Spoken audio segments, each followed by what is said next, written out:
మనం ఇప్పుడు ఉప్మా చేసుకుందాం బొంబాయి రవ్వతో, సొన్న రవ్వతో.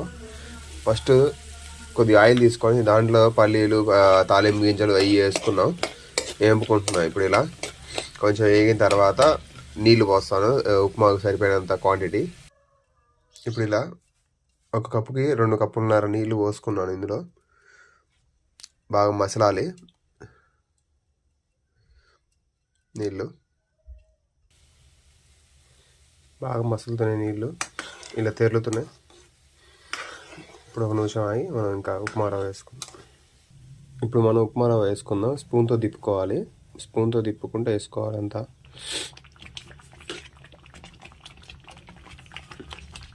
ఇలా తిప్పుకోకపోతే స్పూన్తో చూసారా గడ్డలు, ఇలా గడ్డలు వస్తాయి. ఉప్మా రెడీ అయిపోయింది ఫ్రెండ్స్. మనం ఇందులో కావాలంటే ముందే టమాటా అవి కూడా వేసుకోవచ్చు. ఇవి సింపుల్గా చేసుకుందామని